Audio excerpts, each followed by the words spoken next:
Well, the Russia investigation, the one that's been going on since fire and the wheel were invented, basically has receded into the background of politics, but that doesn't mean it's over. It's not. Fusion GPS co-founder Glenn Simpson has announced he plans to plead the Fifth to avoid testifying before the House Judiciary Committee. Meanwhile, George Washington University Law School professor Jonathan Turley says it is time for Deputy Attorney General Rod Rosenstein to recuse himself from the entire Russia probe. Professor Turley joins us now to explain why. Professor, thanks for coming on. Thanks. Why should he recuse himself? Well, he should have recused himself 14 months ago. He was a critical player in this whole series of events leading up to Comey's firing and following it. He came in basically after the decision apparently was made to fire Comey, if you believe what some of the narratives put out there. But he was critical to that. His memo was cited by President Trump as a reason initially for firing Comey. Then apparently he became very upset, had a confrontation with the White House. They walked that back. But he was clearly part of the discussions that certainly followed that firing, if not preceded it. Now, to make matters worse, new reports indicate that this issue was raised last year by high-ranking officials, including former acting FBI Director McCabe, who asked, why haven't you recused yourself?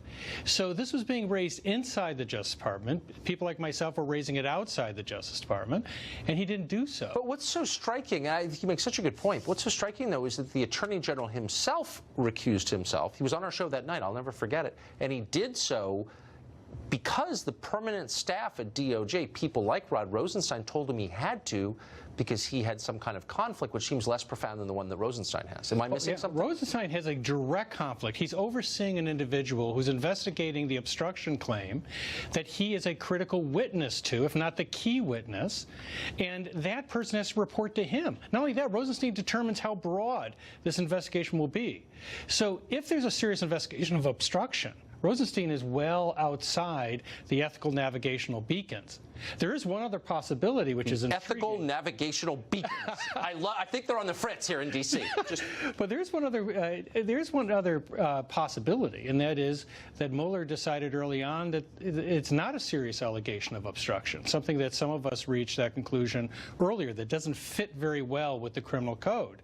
And if that's the case, then he may have told Rosenstein this is not going to be an issue, the conflict's not going to be a problem because we think this might be a dry well.